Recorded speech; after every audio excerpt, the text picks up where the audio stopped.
Good.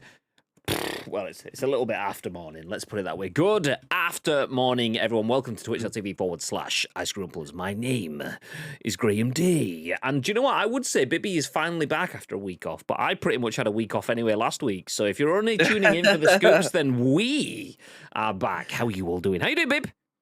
Yeah, I'm doing okay, Graham. How are you doing? I'm not too bad. I'm not too bad, apart from being in a fictional room.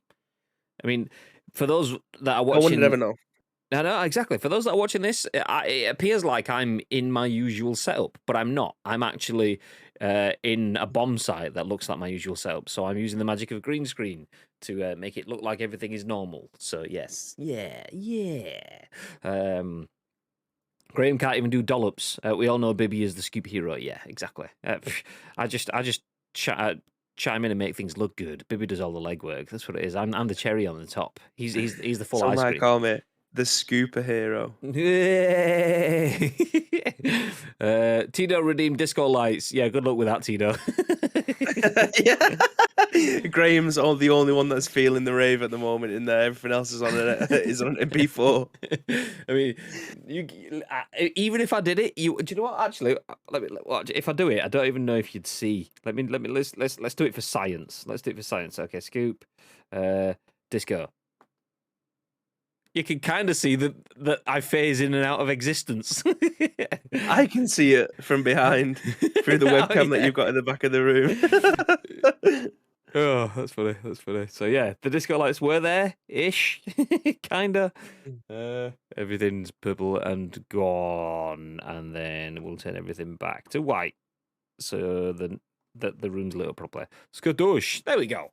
How are you all doing? Welcome into twitch.tv/iScrumplers. As we mentioned, my name is Rim. This is Bib. We are iScrumplers. In true iScrummer fashion, this is the scoop. You guys know more of it, as we say so ourselves. If you don't know what I said there, then, well, you've clearly not been here before, because even though I didn't quite say it and I said 100 miles per hour, some people have been here for like nearly 600 episodes, so that will just make sense to them, even though it doesn't really make sense at all. What I did say was this is the UK's #1 video game podcast, if we do say so ourselves. We go live on twitch.tv/iScrumplers each and every single weekday, bringing you the biggest, the best, the breaking stories from the world of video games. Unless Bibby's off, then we just don't bother. And we will then give you our thoughts and impressions on those stories. But it's not just about our thoughts and impressions. We want to hear your thoughts and impressions, and then your thoughts and impressions on our thoughts and impressions. So please do feel free to get involved over the next hour or so. And it's important that you do, because the live stream is turned into a podcast, a video on YouTube, and an audio podcast on iTunes, Spotify, SoundCloud, Google Play. So there's lots of places where over 130,000 people have watched and listened to this podcast on demand. So do please feel free to get involved on behalf of all of those people that are watching a little bit later on. Before we jump into anything else, there is a lot of housekeeping today. First up, we've had a week off from the scoop, so there is a lot of news that we'll be catching up on. We have 7 stories today. We're lucky if we get through 4. Usually, so we'll try to pick up the pace and fly through those. Elsewhere, we did have our first Astro Astro giveaway last week. It ended on Friday. We drew it on Saturday, and I can confirm that I can't remember the Twitter handle of the person. Just I can remember the name that they have on Twitter, which was Amy. So Amy has responded, and that has been requested. We have given away our first pair of Astro A40s. Nice. Commiserations to everyone that didn't get involved. But you can do what UK from the PUBG community has done and use our link and our discount code to save yourself some money on buying an Astro headset. UK has done that, but then gone the extra mile and created... This is bullshit. Rigged. This is bullshit. Rigged. Then created a custom headset using the Astro ID stuff, using our code, so we appreciate the support there. If you don't have the money to purchase an Astro headset, that's fine. We'll have a giveaway soon. Speaking of giveaways soon, also the first Monday of every month, although obviously that only ever works when it's a scheduled stream day, is this Monday coming. The first Monday of the month technically was yesterday, but we didn't have a scheduled stream. So the first Monday of the month is the Monday coming. We will have the loot drop then. Do we know what's up for that? Up for grabs for that, babe? Can we give it any stealthy little heads ups? I haven't got any to hand, if I'm being honest. But I think you might have even in your MP4. In my MP4? I don't know what you mean. Yeah.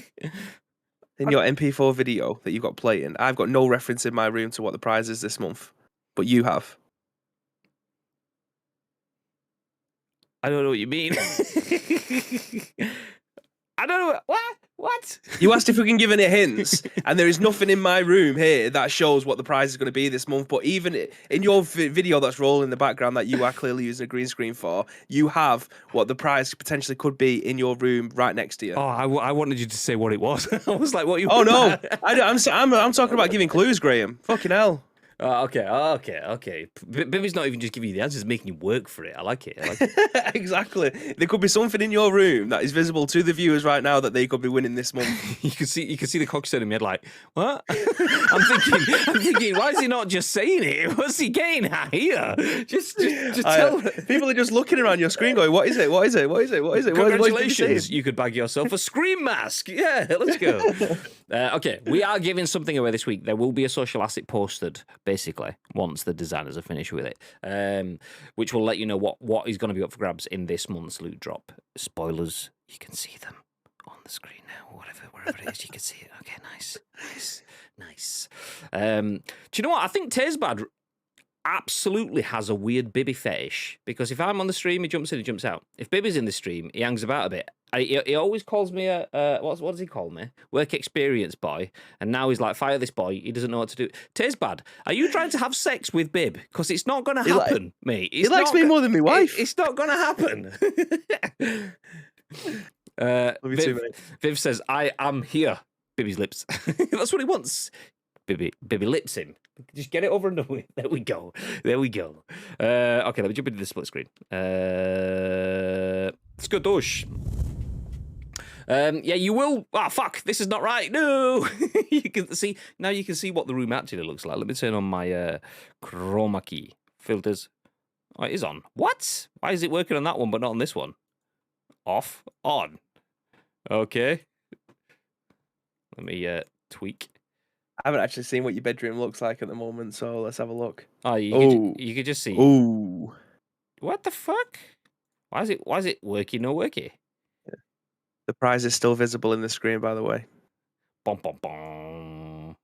Okay. It's not an LED light in the background. That is well bizarre. I don't get why the chroma key is just not. It's like kind of working to remove the background, but I don't know. Okay. Great. Do you know what? Stay frosty, yeah. Ice, baby. Do you know what? I'm just gonna have to progress with the green screen because I could copy and paste something from it, but whenever I do that, my OBS shits the bed. Like my OBS doesn't like me editing things when I'm in full floor Easy Tiger. It would just lock up, and that would be more damage than me just streaming with a green screen in the background. So I'm gonna turn my chroma key off. Filters, chroma key off. Okay, green screen. Ta-da! There you go. You just can't see the shit that's piled up behind it. You can see a spurious trainer. Nice. So yeah, nice. Not what I wanted, but okay. There we go. Viv, ice, baby. Ding, ding, ding, ding, ding, ding. Bim, bim. Thank you very much for 5 months, dude. I appreciate that. Chaos says 10ish. Who won the A40 giveaway in the end? It was someone called Amy on Twitter. So we mentioned it to Amy on Saturday or Sunday, saying that they'd won. They responded within 24 hours, even though there was only there was a 48-hour window, but they responded within 28 hours, and it's been requested today. So Amy, I think it was Dark Angel, something along those lines on Twitter, won. So yeah, there'll be another giveaway soon. For now, though, we're going to talk through the biggest, the best, and the breaking stories in the world of video games. Usually what I'd do is I'd ask Bibby how his week was, what he got up to with the boy. But for those that tuned in on the Saturday would have heard a little bit of that. Also, the fact that we have 27 stories to go through today, we'll leave that at the door. So, Bib. Yes. Fortnite. What a game. Star Wars. What a franchise. Lightsabers. What a weapon. Yeah. For those that don't know, our final bit of housekeeping before we jump in, this will actually be our second story on the show, is the fact that lightsabers and all of the Star Wars stuff that we talk about with hopefully not just rose-tinted glasses from Christmas 2019 when Fortnite saved Christmas, it's all back in. as of tomorrow, that will all be back in, and myself and Bib will be doing an extra stream this week. So the stream schedule has gone out. You will see that it's a normal week. We do have 5 scoops, plus that we have the 2 PUBG streams and a gameplay stream on the weekend for Bib. What are you streaming on the weekend? I didn't actually take a gander at the schedule. What are you playing, Bib? Fortnite. Oh, yeah. Don't say it too loud though, because the haters will come in. But yeah, if you do want to see any Fortnite, any Star Wars themed fun times, then do feel free to join me and Babe on the Insert Coin Twitch channel, twitch.tv/official Insert Coin from 1 p.m. on Wednesday. That's tomorrow. So we'll have the scoop in the morning, then we'll have an extra stream, and then it'll be Chasing Crates with Mates, which could be the last Chasing Crates with Mates, well, with Lotus for a while. But we'll get to that. We'll get to that. Before that, though, we will talk about the fact that Square Enix could be selling off its Western studios and IP. I say could be, it's planning to. It's pretty much going to happen, and that includes Tomb Raider and Deus Ex. Are you interested in finding out a bit more about that, babe? I can't wait to find out more about that, Graham. Well, you have to, because I'm going to tell you what else we're talking about first. No! Including the fact that these are some of the biggest stories that we didn't cover last week. Sony reportedly now requires PlayStation developers to make time-limited game demos for Plus Premium. So that's PlayStation Plus Premium. The whole changes to the payment systems that PlayStation have next week. Starting next month, I think it is. I think it starts this month for America, but for us, I think it's next month. Xbox Series X and S has taken a share globally in the console market for the past 2 quarters. So basically, Xbox is doing good shit. Halo is getting a battle royale. 2K is reportedly making a Rocket League-like game, and Sonic the Hedgehog 2 is the highest-grossing video game movie of all time. That's the stories that we have to go through. Whew. Tomb Raider Deus Ex, Juicy yes. show. Tomb Raider Deus Ex. It's the best way. It's the best way. Okay. Let's jump into the stories then. So the biggest story of the day. It's not Fortnite. I know that's what we want to talk about.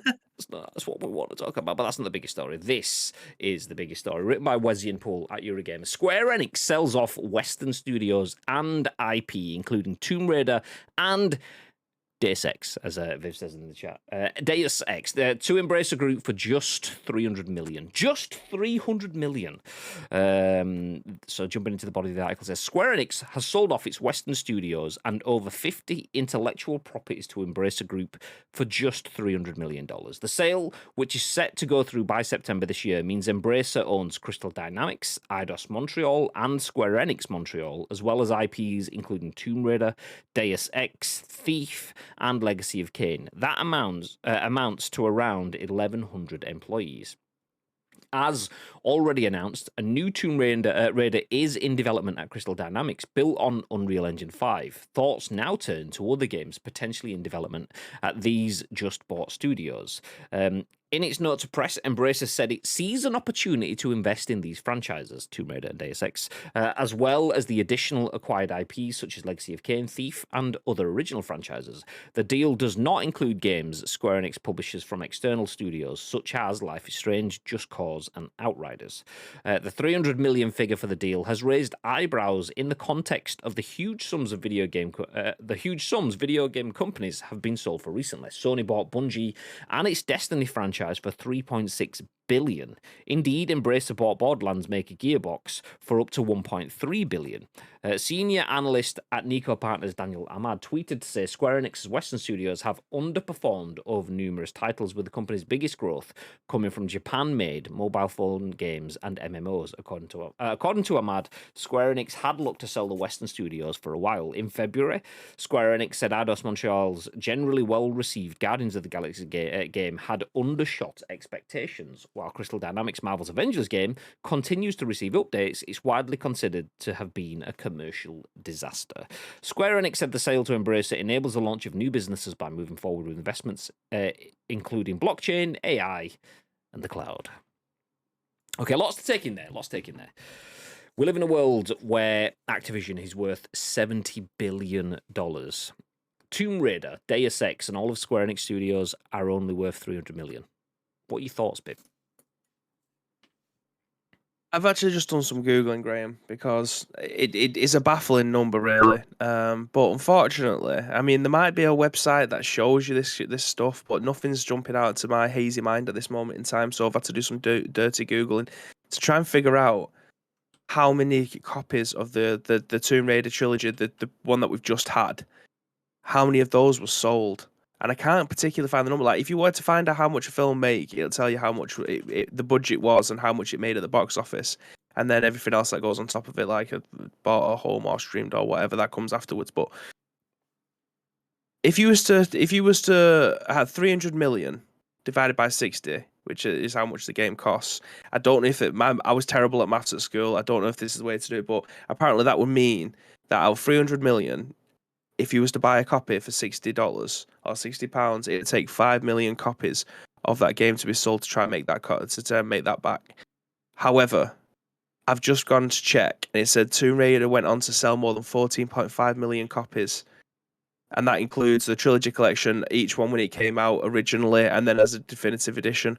14.5 million copies. Why is it so cheap? Because just Tomb Raider on its own would make that money back in 2 or 3 games. And more.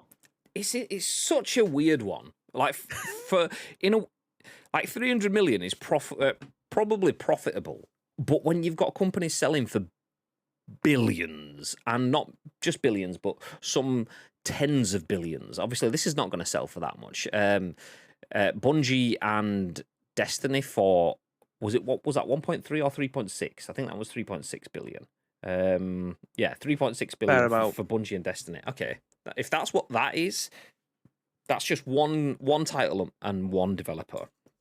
That said, that's a very, very big title and a very well respected developer, a developer that has proven on multiple titles. But so has Square Enix. I mean, yeah, don't get me wrong, Square Enix hasn't really thrived in the last 10 to 15 years. Like, I've played the Crystal Dynamics Tomb Raider games. I've played a bit of Marvel's Avengers. I am open to the idea of playing Guardians of the Galaxy, but haven't played it yet because Pippi hasn't given it to me yet. But I will play it at some point. Excuse me. Easy, Tiger. That's Tearsbad. Speaking of which, Tearsbad did say, just saying, have a good night. Bye. See you later, mate. Can I have a Death Star? You can have a Death Star. You can have 2 of them, Chaos, if you want. Do you know what? A couple of Death Stars, actually. Walking around with 2 Death Stars. No. Exclamation mark Game Pass. Did you know that if you have an Xbox, you can get Game Pass where for a low monthly fee of only $10.99, you can get access to hundreds of games including day one releases and even EA, Ubisoft, and Activision Blizzard games. Plus, you can even get the first 3 months for £1. I didn't know that, Tito. Thank you for typing Gamep ass in the chat. I appreciate that. Also, Tito, before we jump on a little bit further, I did see you write in the chat that you had to do an interview in 30 minutes for the job that you originally applied for. I'm assuming that's your interviewing someone that has applied, right? Or are you still being made to have the interview process for a job that you no longer need? I don't know. Give me the details. God damn. Surely the license for the Tomb Raider name would give you an active revenue on films, let alone the games. I mean, that's the thing, Viv, is like 300 million is a lot of money, but if you think of like one film can cost 300 million to make. I mean, obviously expensive films, but like that's one film, not studios, not thousands of massively qualified and experienced staff, let alone multiple IPs. Yeah, Thief wasn't really the biggest. Well, it wasn't really successful, but it's still a title that people recognize. Deus Ex is a series I've never jumped into, but it's still a title that people recognize, and that's the biggest thing. I mean, huge. Yeah, exactly. We've seen more than ever over the last 15 years or so. We've seen that big titles that people recognize, the safe bets, are the ones that churn money, the ones that studios stick to. The reason we see lots of superhero films is because people realize that Iron Man and Captain America and so on sell, so we'll go back to that. The reason we get sequels and remakes and remasters is because we can go back to that. So if you've got a title that already has huge appeal that's going back 20 odd years, like Tomb Raider, surely that's worth more than 300 million. I can't not get my head around that. I don't know where it's come from. It must be like a backhanded deal or something like that. Like it just the numbers don't make sense, Graham. In a world where video games is the most profitable media in the world, even more so than films, even more so than music, it blows my mind that they're just giving away. They're technically giving away. I just again I did a little bit more digging, and I wanted to know how much Square Enix would have made out of like the films, for instance. So the last film that came out, the one that came out in 2018, it cost between 90 and 106 million to make, and they ended up making just short of 275 million at the box office. Good chunk of profit there. But I wanted to know if Square Enix had that much to do with it. Like if they was to just pass that on to Warner Brothers, who obviously distributed it and had a hand in making it. Like what was the profit margin on that? Like how much did Square Enix get out of that box office revenue? How much did they have to put forward? Like obviously it's well known now that Marvel Spider-Man isn't it's part of the Marvel world, but Sony own the character. Like they had to buy that character, so Sony ended up getting the bigger say and getting the money out of Spider-Man, whereas Marvel get a fraction of that cost.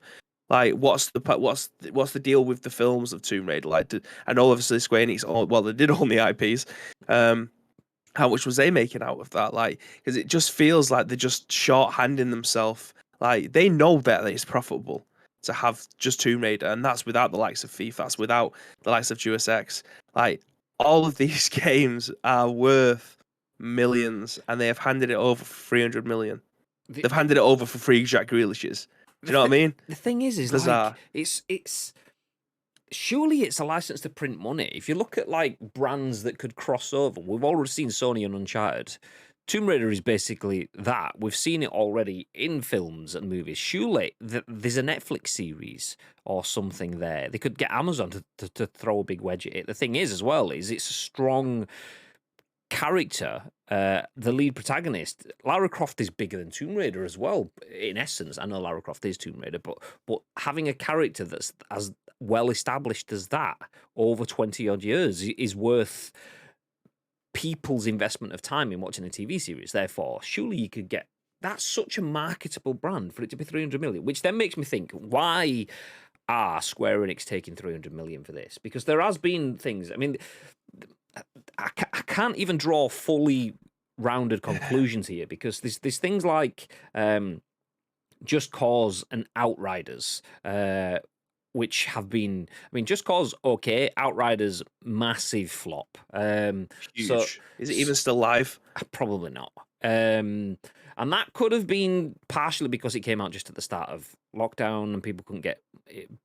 But we also it should have been the game that kind of passed you through lockdown. Like exactly for me, it was such a big deal for it to go on Game Pass first day, and it didn't survive the week. And I'm saying that with a smile on my face, as if like I'm happy about that. I'm genuinely not, but I just find it bizarre that something like that you think, I don't want to say too big to fail, but the amount of marketing that went behind that game and it didn't see the light at the end of the tunnel after the first week is bizarre. They were making partners for that game to try and promote it and get people to stream it from a week before, and then by the third day people just dropped it from like the Twitch panels and stuff. It's such a shame. The thing is like when you talk about marketing, it almost feels like it was, if they did spend a lot on the marketing, they spent it so poorly, because you got a bunch of content creators that did the mercenary marketing. I absolutely love my game, and then I'm stopping playing my game to tell you about this new game that I really, really love until the advertising ends, and then I start playing my other game again.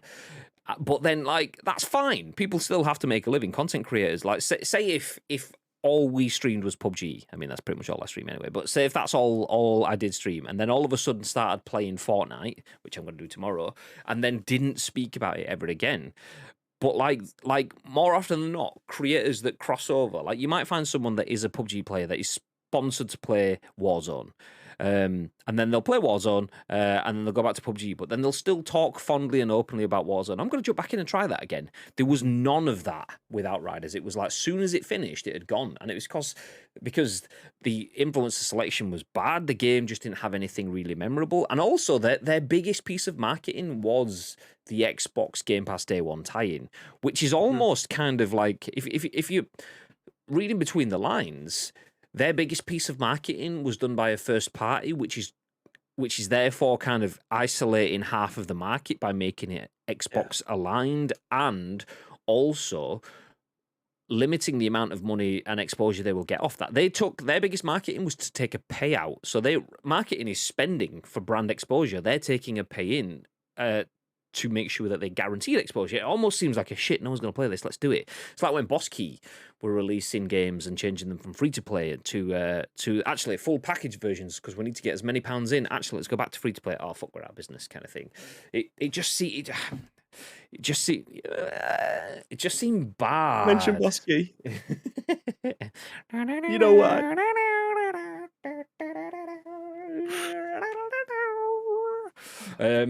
Rip. So yeah, it's all I can feel is that 300 million probably makes them think, actually, do you know what? We've covered our losses and then a bit more on top. That's nice. We can just get rid of that and go back to just making these mobile games that the article mentions that are churning a massive profit. Let's just get rid of the deadweight, get a few quid in and churn a profit. That's it. Fine. Whereas I could see that if they just had a bit more of an aggressive conversation, that 300 million is 3 billion, maybe not 3, but you know what I'm saying. I feel like that they are either being given a very difficult conversation and they've just got, you know, fuck it, let's go, or they're just happy to get rid, which obviously it works for everyone. If they're happy enough to get rid and employees are brought into the Embracer group with the idea of, okay, we can revitalize a lot, because if you look at those titles, Deus Ex hasn't done anything for forever. Tomb Raider it definitely went off the boil towards the end of the last trilogy of the games, but it did look pretty good. Like it's coming to Unreal Engine 5. Surely that's like the fresh rebirth. So if that's going to the Embracer group and will give that the fire in the belly that it needs, and then if we see Legacy of Kain and Thief obviously actually coming back to life as well, then yeah, yes please. Eidos, Crystal Dynamics, some good developers there, some good titles there. So okay, it's kind of commendable though. As you very well put it there, the fact that they don't have any intentions to create any games of this, and thought, you know what, is probably too good for someone to not. They've got so much of a fan base there that they deserve to have a game brought out, but it's something that isn't on their radar, and they don't want to be able to put in time and create video games. Just sell it to someone who will. Might not do it as well, but they are going to be. You might end up getting a new Tomb Raider game was being worked on, so one was eventually going to be coming out soon. But there's over these Legacy of Kain was in that list, Graham, and I am a massive Soul Reaver. They're gonna get. I'm a massive Soul Reaver fan, so if I can get another Soul Reaver or Legacy of Kain game, sign me up, baby. I need that in my life again. Yeah, just looking at the. I was trying to look at every Square Enix franchise now owned by Embracer Group. Fuck off with your absolutely horrendous. Do you want to read this website? Accept all of the cookies ever.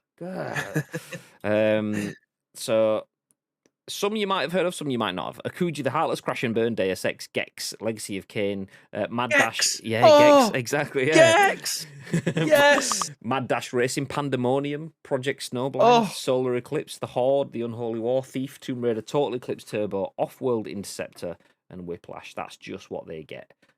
Some games there, Graham. Yeah, exactly. Some games there. Gex 3D Enter the Gecko was one of the best arcade platformers I had ever played. I actually, on the Nintendo, on my Vita, I actually re-downloaded that when my Vita was working properly without it not charging. It doesn't quite hold up as well as I remember it doing, but it's still a fantastic action platform, adventure platformer. I love that game, man. That's blast from the past. It's made me happy that. Tomb Raider, Gex, Pandemonium, Thief, Legacy of Kain, Deus Ex. It's just 300 million. How? It's bizarre. Even more so now. Fucking Gex is worth 300 on its own. So yeah, absolute steal. We will keep you updated on more. I mean, I can't see anything that's going to get in the way of that. But then again, Embracer Group has been buying up all the things in the world, so maybe it just gets sent down for competition. I don't know. Speaking of competition, sad to say there isn't any for me and Bib. If you've ever watched us play Fortnite, then just there is no competition. This is just the way it is. Just better than you. Well, the good news for those of you that are interested in Fortnite, which is all one of you maybe, possibly at a push, is that Fortnite is back to its absolute pinnacle. Chris Scullion at VGC has this story that says Fortnite is bringing back Star Wars outfits and lightsabers for 2 weeks. Every non-Battle Pass Star Wars outfit will be available in the item shop again. So Fortnite is bringing back a number of Star Wars items for the next 2 weeks. Epic Games has announced most outfits will be making a return to celebrate Star Wars Day tomorrow, as will lightsabers, of course. Over the course of the period, starting on May the 4th and lasting until May the 17th, the game's item shop will feature every previously released Star Wars outfit that wasn't part of a Battle Pass. This essentially means 9 of the 10 previous Star Wars outfits will be available, some dating back to 2019, with the exception of the Mandalorian. The full list of outfits that will be available is as follows: Boba Fett, Fennec Shand, Finn, Imperial Stormtrooper, Kursantan, I never, yeah, do you know what? We'll go with that. Kylo Ren, Rey, Sith Trooper, and Zori Bliss. I was like, I can never remember how to pronounce that. Is it Santan Claus? There you go, nice. Lightsabers will also return as a weapon for a limited time in the game and will come in 4 different varieties. But I said the red one, obviously, because I'm going to be rocking my Kylo Ren skin. Let's go, baby. So Luke Skywalker's green lightsaber, Kylo Ren's red lightsaber, and Mace Windu's purple lightsaber can be found on the island. A blue lightsaber can also be found, but whereas this was previously Rey's lightsaber, this time it belongs to Obi-Wan Kenobi. The E11 blaster rifle will also be added to the game too, and players will be able to find them in chests and on the ground, and will also be able to find Stormtrooper checkpoint where they can exchange bars for a blaster. New Star Wars quests will also be included and will also only be active until May the 17th. These include confiscating the Landspeeder, a vehicle, and using a Jedi contraband, a lightsaber. Each quest awards XP, and an Empire banner will be rewarded for completing 5. Okay. We've been waiting for this, Graham. I can't imagine how many times we have actually mentioned this on our podcast since the famous Christmas of 2020. 2019. 2019, sorry. That famous, I couldn't remember the year.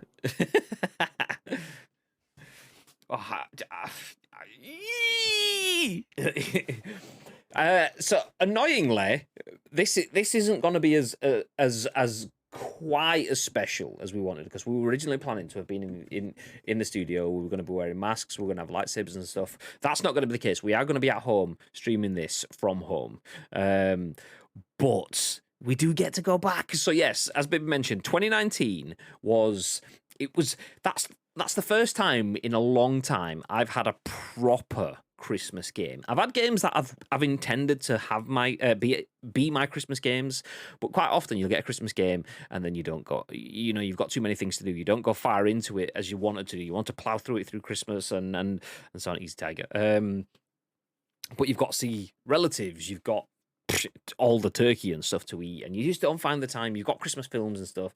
Whereas 2019, it was majestic. Special Christmas, it was getting the what was it? What did they call it? The Christmas like shack that you'd go to. There was a name for it. Like I can't remember what it was called, but you'd go to it and you'd open presents by the fireplace and stuff like that. It was fucking amazing. Getting your Millennium Falcon flying around and so on. It was great. Anyway, ended up buying Kylo Ren. Didn't look back. He's fucking great. It's fucking great. So I need to get a new character for tomorrow.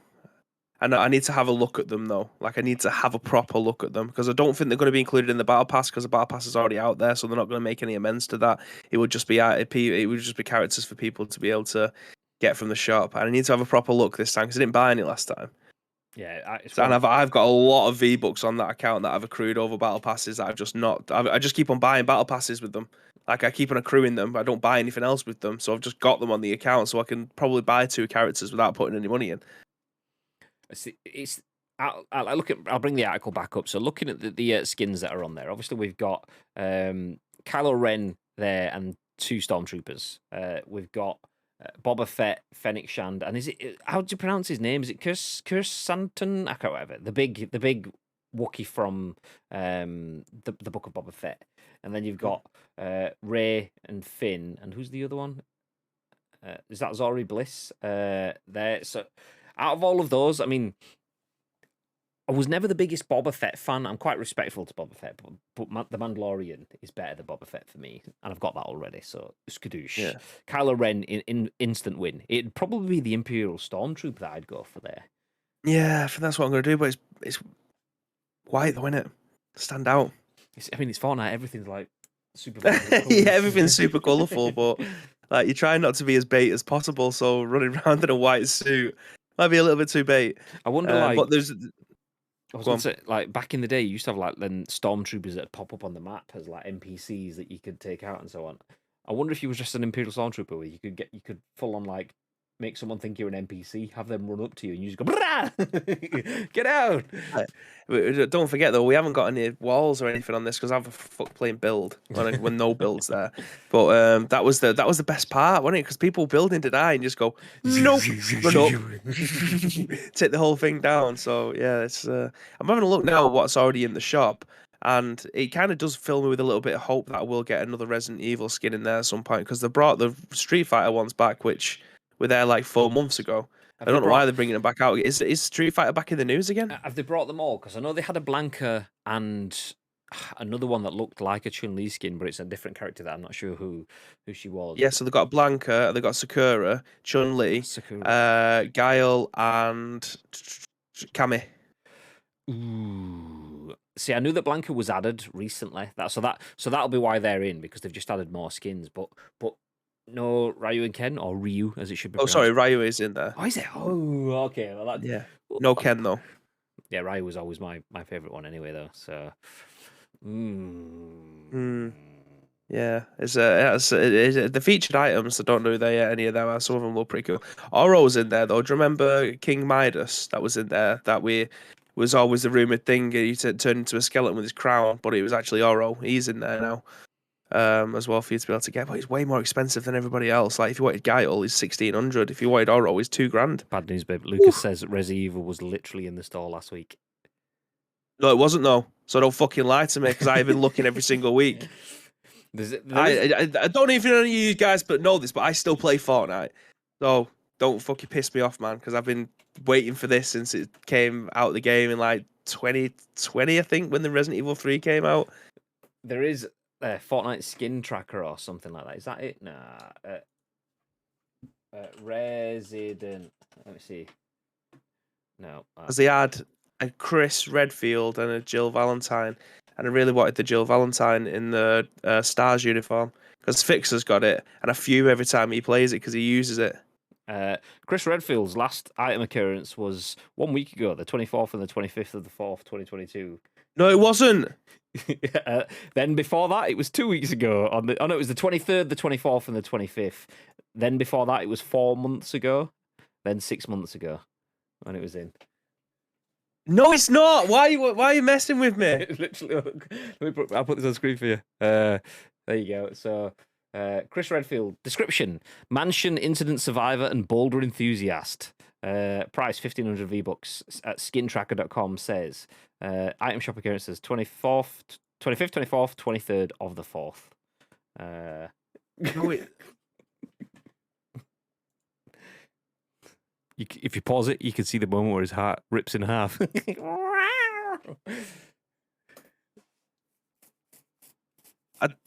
I still don't believe it, Graham, because I've been playing the game and I check the store all the time, and I did not see that in there. I'm telling you, I've seen the Wu-Tang stuff because I was hovering over the Wu-Tang going, do you know what? Do I fancy it? And then no, I don't. No, I don't. Do you know Redfield? Fortnite Redfield.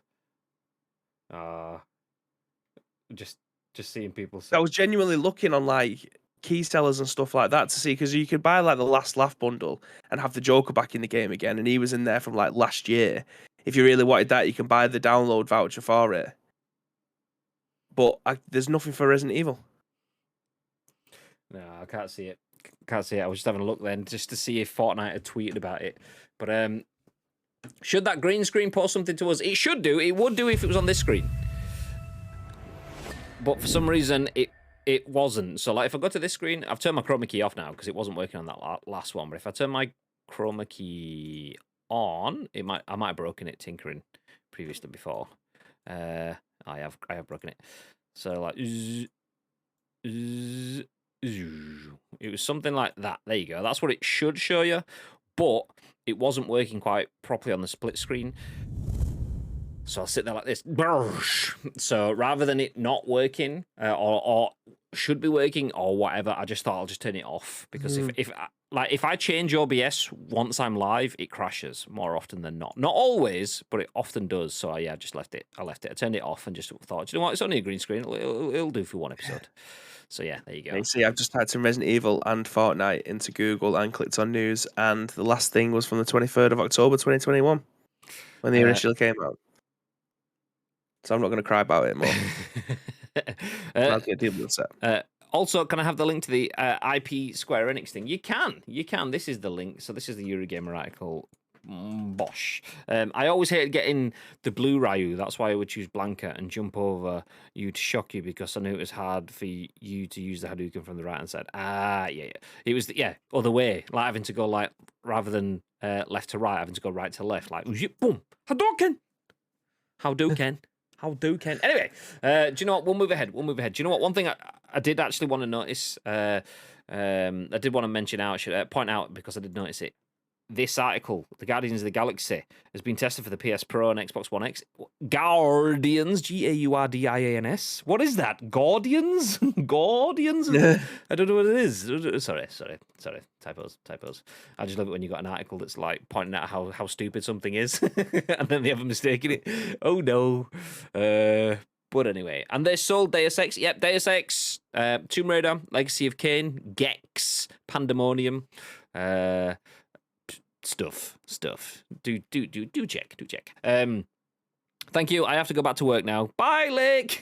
Thank you for dropping in. Bye, Lake. Thank you for dropping out.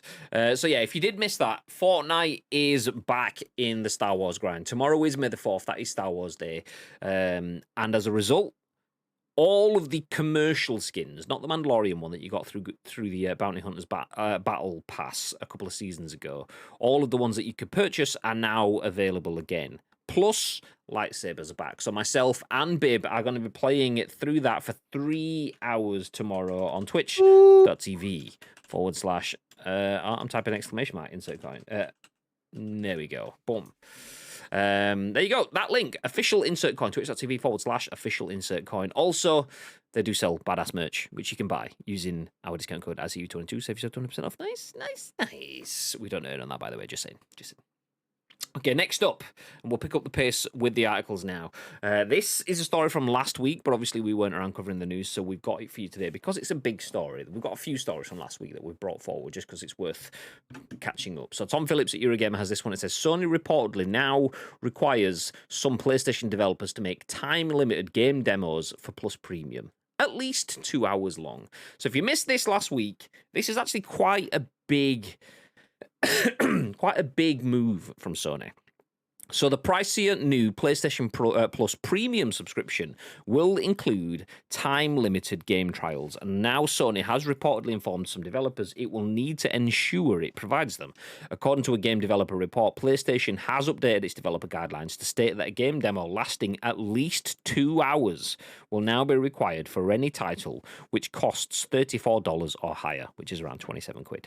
This rule is not retroactive, so will only apply to games currently in development and not yet released. Additionally, developers will have a 3-month grace period after a game launches before this trial must be made available. There's nothing in the report on what would happen if a developer fails to provide such a trial. Sony has reportedly told developers that these trials should be available to Plus Premium subscribers for at least 12 months.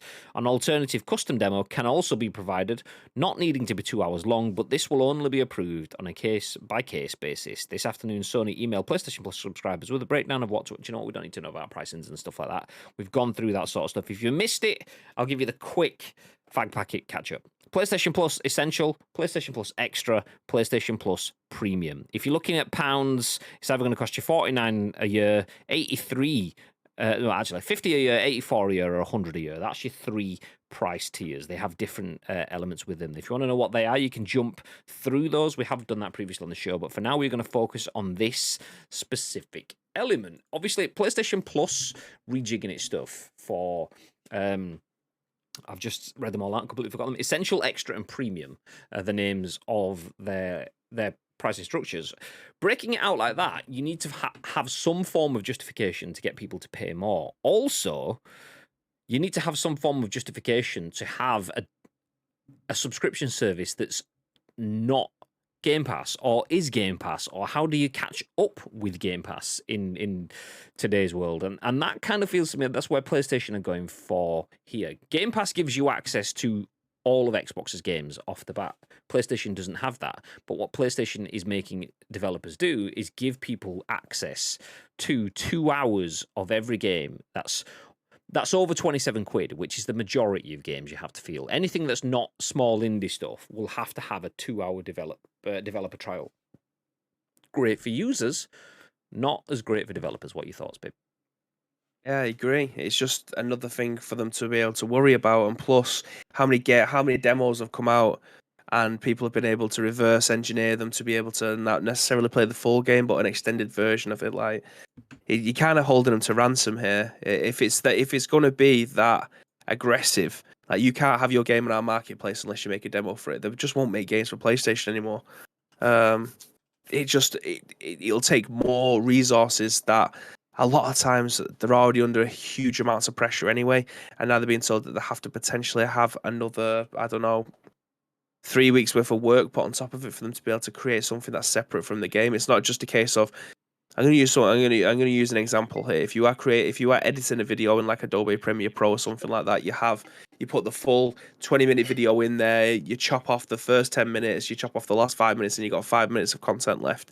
It's not that easy. You don't lift out one bit of the game, plonk it into the final export, and then you're good to go. It has a lot more to it than that. You only want people to be able to see certain parts of the game that either won't spoil the storyline, or if you already know the storyline, just enrich it slightly, but not give you enough for you to be able to not buy the game. It's quite a complex thing to create a video game demo, unless it's a sports game, and you can just set it to 5-10 minutes for your game, pick 10 teams, and then you're good to go. Like, I've remember playing FIFA demos way back when on the PlayStation 2, when you used to be able to go to the shop and buy PlayStation Magazine. You get a demo in there and you'll have 4 different games on it or whatever. Like, it's quite easy for sports games, but when you're playing any other type of genre, unless it's like a fighting game or something like that, it's quite difficult to be able to create a demo that will entice you to buy it and not give away too much. So it's so difficult though, because like an arbitrary 2 hours on it. 2 hours is not a lot of time for some games. 2 hours is more than enough time that you're ever going to need for others. 2 hours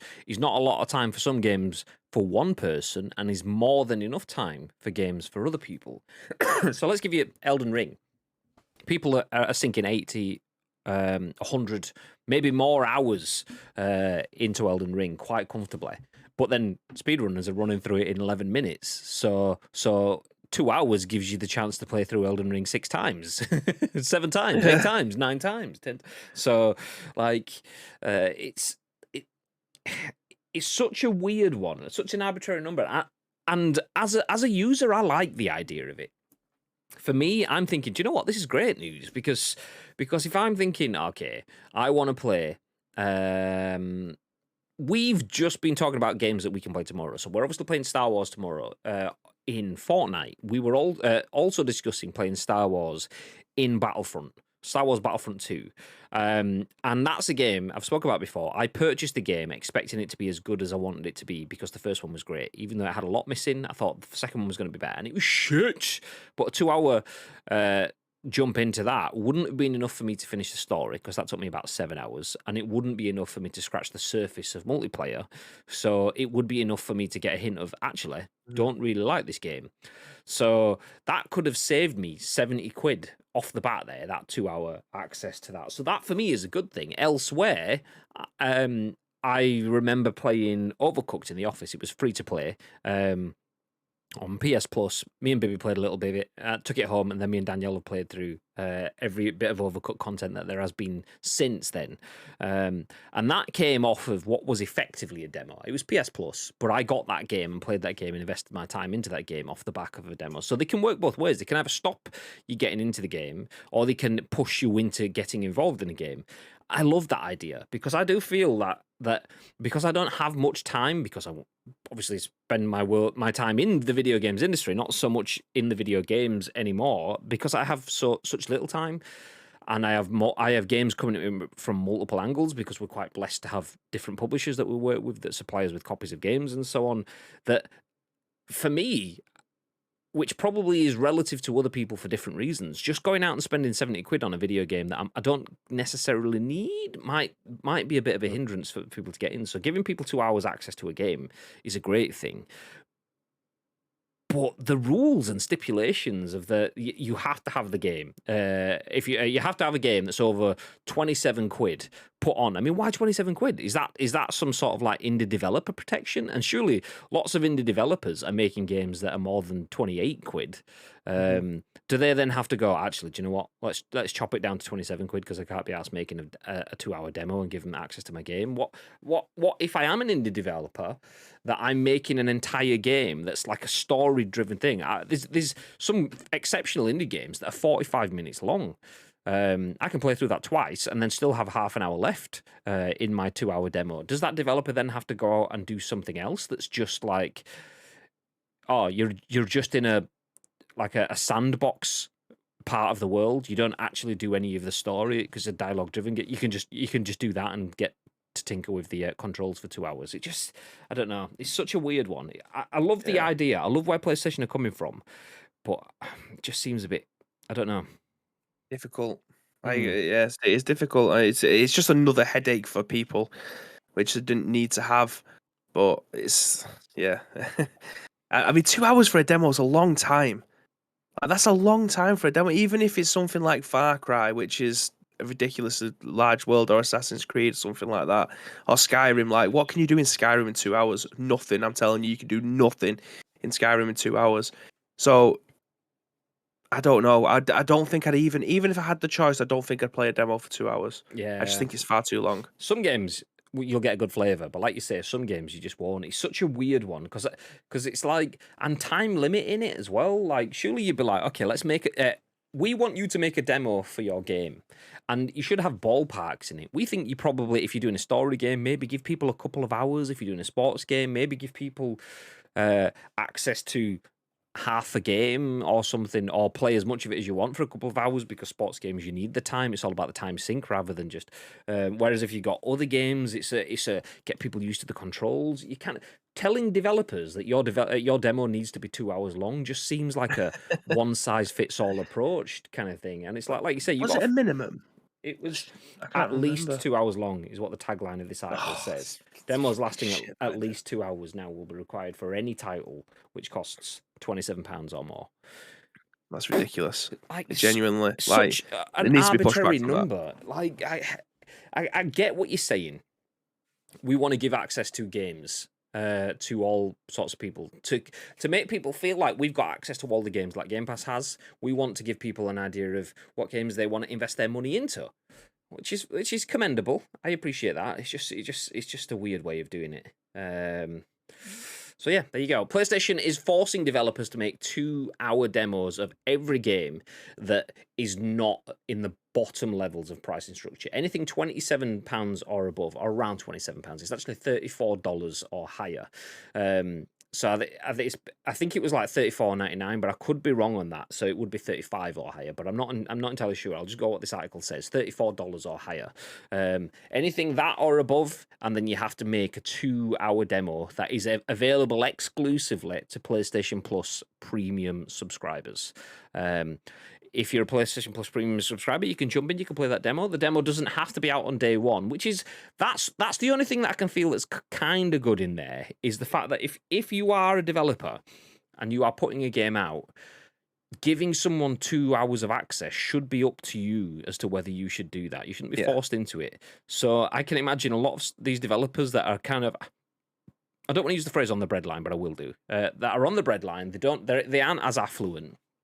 I imagine that it says developers will have a 3-month grace period in which the trial must be made available. I imagine a lot of these developers are just going to okay, we'll wait 2 months and 30 days, and then we'll release the 3-month, the 2-hour demo there. So anyone that's going to buy it will have bought it already, kind of thing, before we give a free hands-on playthrough all of our fucking content. Smart. So 100% you'd do that. Absolutely. It seems counterintuitive by that point. But yeah, fuck it. Just make sure that you advertise the game well enough. People still go ahead and buy it, because otherwise you're going to do unless a video game is that bad that people are just from afar just go, actually, I'm not sure about that. I'll wait for streamers to be able to stream it. I'll watch YouTube. I'll watch gameplay walkthroughs or something like that, and then I'll base it off of that. Then play the demo when it eventually comes out. Then I'll make my mind up.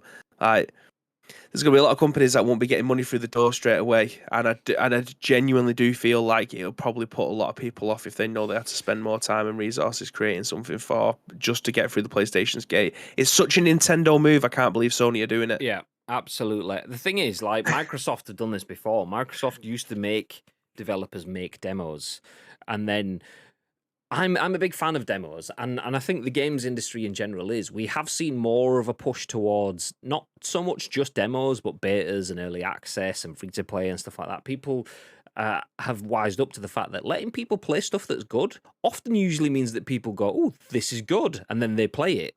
If it's shit, it doesn't work in that sort of context, or if you're exploitative, it doesn't work for you, which is great. Get people in early enough. And if you're exploitative, then you won't make money. So don't be exploitative. Winner, winner, chicken dinner. But that sort of move, yeah, it does feel so backwards. It does. It doesn't feel like PlayStation isn't necessarily making for the players decisions as what they were for the last gen. For the players, it doesn't feel like it's that. I mean, this is a move for the players. But if it's not going to work for the developers, then it ultimately doesn't work for the players. So developers are part of the playing environment as well. You can't just go, yeah, well, fuck you, we're going to look after the end user. You shit on the developer. You're just one step away from shitting on the end user. They will shit on the end user next time. But yeah, that's what it is. Anyway, okay, moving ahead. We will continue to keep the pace going a bit faster than that one. Although we'll have to invest a few minutes into this one because it's Xbox, and you can't get Tito getting a bit too angry because Xbox boss. But Tom Phillips at Eurogamer once again. This time he says Xbox Series X and S have taken share globally in console market for the past 2 quarters. So 2022 begins with Xbox's best non-holiday quarter ever. So Microsoft says it's gaining console market share globally thanks to the success of the Xbox Series X and S. The comments came from Microsoft boss Satya Nadella speaking during the company's third quarter results call. And Nadella did not say which company it has specifically gained market share from, though quarterly results from US numbers firm MPD this week pointed to Xbox availability being key compared to the supply-constrained PlayStation. Indeed, Nadella reiterated what we knew from MPD already, that in terms of revenue at least, Xbox Series X and S had been the best-selling console in the US over the past quarter. This extended elsewhere too, he continued. Quote, with our Xbox Series X and S consoles, we have taken share globally for 2 quarters in a row, and we are the market leader this quarter among the next-gen consoles in the United States, Canada, UK, and Western Europe, Nadella said. There was no new stat for Xbox Game Pass subscribers, pegged at 25 million in January, though Nadella noted more than 10 million people had now streamed games using Xbox Cloud Gaming. Do you know what? We'll stop there. We don't need to go through the last bits. We can just pin on the fact that Xbox have taken market share for the last 2 quarters in a row, which basically means they're catching up to PlayStation. Is that because Xbox is exceptional? They have the best deal in gaming. Or is that because you can't get hold of a PS5? Or is it a bit of both? What are your thoughts, babe? I think it's a bit of both. I do believe that what Xbox has is a very, very good software product. I mean, the consoles themselves are fantastic. It's quite easy to pick up an Xbox Series S now. It's still mildly difficult to pick up an X. You can't just walk into a shop and pick one up, but you can get the drops are a lot more frequent than the PlayStation 5. I have an Xbox Series S, sorry. Absolutely love it. I've got a PS5. I absolutely love that. I use them for two different things though. Like I use my PS5. That's what if I was to go out and buy a game now, 110% I'm going to be buying it on my PlayStation 5. However, I use my Xbox Series S as a Game Pass machine, and I think that's what a lot of people will be doing now. I don't know if it was Mike who was in our Discord and said that he was bored. He could have even been Tito. I think it was Mike. Bored of waiting for an Xbox. He said it was Mike, yeah. Tito has an Xbox, but I think it was Mike, yeah, over the weekend. Yeah. Yeah. Said that he was just bored of waiting for an Xbox Series X to come back into stock. Obviously, he didn't have his stock checkers and things like that. He may have done, he may have missed them, but having your stock checkers and things like that, your alerts, you shouldn't have to do this in 2022. You shouldn't have to have all of these things going for you, but it's a product that everyone in the world wants. So, having not being able to get hold of an X kind of forced his hand to get an S. And for me, obviously, it's £250 to get into next gen gaming, which is a stupidly low price, and it nearly does everything that your Xbox Series X can do. Obviously, it's not quite as powerful. It doesn't have a disk drive. Doesn't have a 1 TB hard drive. There is still some flaws to it. However, I'm using mine as a Game Pass machine. I'm just going onto Game Pass, downloading the games. It's readily available. Tell you what it does do though, Graham. What my PlayStation 5 still doesn't do, and it must be a setting that I don't have set on, even though I can see the tab ticked. It downloads games when I'm not playing them, Graham. If I was to go into my Xbox downstairs in my front room now and I haven't turned that on in about 3 weeks, I can guarantee that Fortnite will be updated, Forza Horizon will be updated. All the games that I have downloaded on that will be up to date. Don't do that with PlayStation. It's a fucking piece of shit when it comes to that. But in terms of what's available on the market now, I dispute that statement because I 100% believe that all of my titles and games are fully up to date all the time, and I 100% didn't just update Fortnite on my console this morning because it didn't do it at all. No, it's dumb. I can't believe that it's still a thing. It's stupid. stupid. The settings there. It's like, do you want to run auto updates? Yeah, after you've pressed it. Well, then that's not really auto, is it? Really? Sometimes it does. Don't get me wrong. Sometimes it does. Quite often, PUBG is updated. If my PlayStation's on and in rest mode, it'll update PUBG. Sometimes it doesn't, and I'm just like, why? Why? Sometimes are you?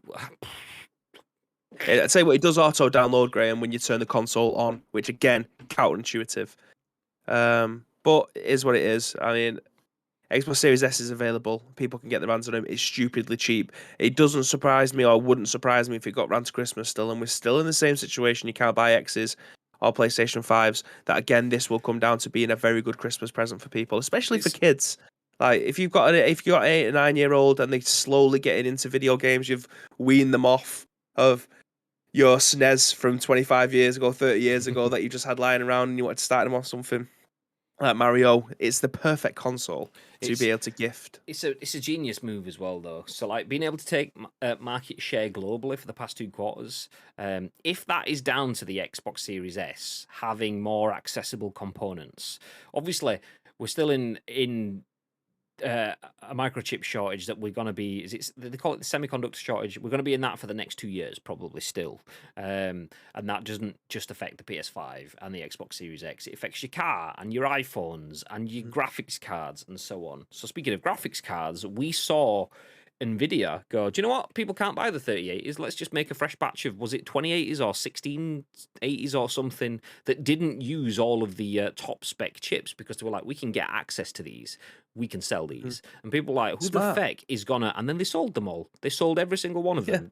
And it's like Xbox's sell-through rate, just like PlayStation's, is like 100% sell-through rate.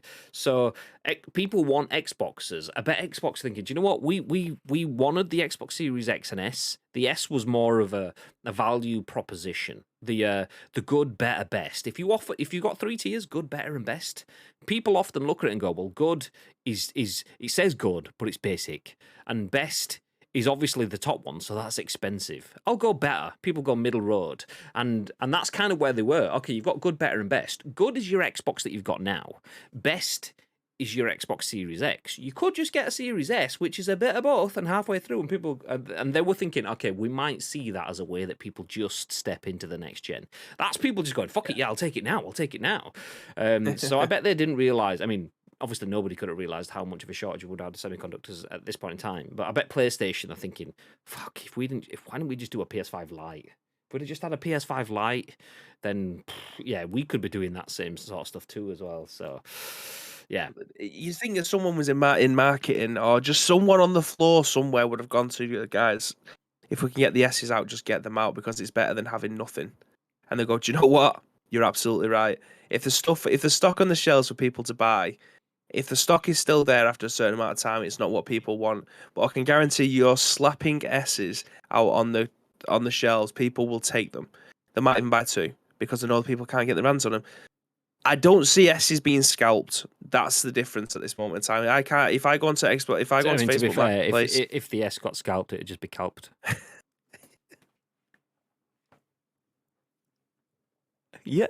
In other news, in the chat, Viv says Series S crew, and he says conductors of music for porn, semiconductors. Surely that would be a conductor that is, rather than waving a stick around, it would be a partially flaccid penis. That's a semiconductor. right, nothing but class on this podcast. Yeah, exactly. Viv says, my entire job design is to make Bibby smirk in these streams. You made me smirk too as well. So, winner, 2 for dinner. Nice. Okay, so Xbox Series X and S have taken market share globally for the past 2 quarters. So PlayStation making good moves, potentially. Xbox making good moves, definitively. Do you know what? We're an hour and 12 minutes in, so I'm just going to give you titles now because these are all old stories. I'm just going to give you the titles and a look at the articles rather than actually running through them because we won't pass these forward over the next few days. So one of the stories that we did have from last week was the fact that Halo Infinite's Battle Royale could reportedly launch in November with single-player elements. We did just become best friends. Dime Minister, thank you very much for dropping the follow. Appreciate that. Hey, Also, big legend. fan of Dimes. Nice. What's that? I know the fella. I know the fella. All right. I thought you said. Did you say it right, Luke? Yeah, did you? Oh, okay. I was like, did you just say his name? How did you know that? But the beginning. Okay, there you go. So yeah, the mode is said to be looking to attract players that aren't traditionally into Halo. So if you're a BR fan, if Halo's not doing what you want right now, which definitely seems to be the case, Halo has had a lot of players drop off. Well, good news. Battle Royale is coming to Halo reportedly in November. That could have changed. Obviously, that article Stay frosty, yeah. Woo! Stay frosty yet. Dime Minister, thank you very much for tier 1. Welcome in. Yeah. Legendary. Appreciate that. He is a fellow PUBG streamer as well for you guys that are looking for more PUBG entertainment. Now you say this, I did see this. I think I was either on stream or in a game when I saw you tag me saying, no, I saw, you might not have tagged me, but I saw something saying if anyone could go check him out, and I was like, yeah, I will do. And then obviously can't multitask, so I was in the game, completely forgot. Nice. One day, maybe. Thank you very much for dropping in, appreciate that. So yeah, moving ahead, after that, 2K is reportedly developing a Rocket League, nice, or Rocket League competitor called Gravity Goal. I mean, points for 2K making a Rocket League competitor, no points for Gravity Goal. That just sounds garbage. But the game will reportedly feature bikes instead of cars and a Tron-like aesthetic. Bib. Football-ish games, cars, Rocket League. Yes, no? Could you see yourself jumping into Gravity Goal? Yeah, but did we not see something like this not long ago, that golf game? Yeah, that was more of a downhill race kind of thing. It was like Rocket League, but you had to put a ball in a hole. Not a net, a hole. Standard. It's rocket golf. Yeah. Rocket golf, whatever the fuck it was called. But yeah, I mean, why not, Graham? I mean, Gravity Goal, though, it's such a shit name, isn't it? Proper shit, yeah. It's a shit name. Oh, God. So, 2K making games, yes, I'm on board for. 2K making something that tries to be Rocket League, I'm not entirely on board for. And the reason for that is that it took Rocket League 2 attempts to get any traction. And that only worked because it had the perfect teacup in a storm of being on PS4 early days in PS Plus, where people were like, actually, do you know what? This is really good. But Rocket Powered Super League Acrobatic Super Shit Cars, or whatever the fuck it was called. I mean, that's a stupid name, but it's actually pretty similar to that. didn't get anywhere, and I don't think calling it Gravity Goal is going to get anywhere either. I could be wrong, and I will happily be wrong. But I feel like Rocket League was a success because it was different and people gave it a try. I don't feel like Rocket League is open to having a gravity goal like Modern Warfare is open to having a Battlefield. I don't feel like there's space in the market for the two of them. Car and racing games have clearly had a little bit of a resurgence, but I don't feel like there's a perfect storm for Rocket League, though, wasn't it? Yeah, exactly. When it first came out. And I don't feel like people are just going to say this is a shit Rocket League. So why would you put yourself in that position? Unless it's a better Rocket League. I mean, and the bikes work. What would you rather play? Rocket League or Gravity Goal? I mean, I know it's kind of charged with the way I've said it, but it's because it defines it. Rocket are cool. League is competitive. Gravity exists. Okay, great. It's not really the same thing. Goal! It's the thing you score. Full partridge. Yeah, exactly. No. The Wish.com version of Rocket League. I don't. I can't. Do you know what? I'm happy to be corrected on this. I need to see more of it, but I think this is one of them things that's too close to the original source product. I think people will just say it's a shit Rocket League. And I don't like to say that because 2K usually do the due diligence when it comes to bringing out new games and the R&D of the market. But I don't know if this is going to be too much of a miss. I don't know. I just don't get it. Like the ambiguous words that don't really mean anything, like gravity goal. Like it's okay. The alliterate. That's the only. It's the thing. way you say it that tickles me. It's a gravity goal. Gravity goal. It's just so. It's like saying what. How would you describe football? Kick win. Kick win. It's just like it's crap. It's so bad. Like Rocket League. At least kind of like league is competitive, so there's some sort of structure there. Nice. Rocket. Okay, well you can get that's powerful. It's fast and it's explosive, and also the cars have rocket powered in them. It kind of makes sense. It's super contracted, but it means something. Gravity exists, so that's the reason the ball falls to the floor. It's like. What the fuck is that? Goal is where you need to put the ball. It's odd. No. Very odd. So yeah, anyway, sign me up. I'll play Gravity Goal, please. As you can tell, big fan. Big fan. Don't diss the name. The work experience guy is really happy with himself for that name. Twitch rivals Gravity Goal. I can't see it. The name doesn't have gravitas. Mass attraction ball receptacle. They could have borrowed the name from Jace and the Wheeled Warriors and called it Lightning League. Yeah, exactly. See, Lightning League is cool because the Pokemon League. Stick League on the end of something, and it's pretty good. PUBG League. Yeah, nice. Okay, FIFA League. Yeah, PES League existed. Yeah. Yeah. Okay. Do you know what? I'm not even going to open up the article, but I will give you one fact to finish, and that is the fact that Sonic the Hedgehog 2 is now the highest grossing video game movie of all time.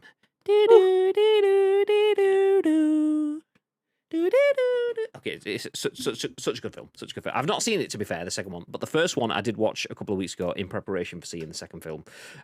So, do you know what? After seeing the first one, I am told by everyone that I've heard that's seen it, that it's better than the first one. And the first one is up there with the best video game movies of all time. So it absolutely deserves to be up there with the highest grossing video game movies of all time. You love to see it. The article we did have was from Kelsey Raynor at VG247. The tagline did say, the lovable blue hedgehog is nearing $300 million in sales at the global box office. And that was last week, so they probably smashed it. Nice. I don't Graham. PUBG renamed it Battlegrounds. That's true. PlayerUnknown's Battlegrounds. Yeah, to be fair, Battlegrounds is still better than Gravity Goal. I'll take it. That's it from us, though. Thank you for everyone for dropping in. We appreciate it, as always. We are going to disappear. I know it's quite late in the day.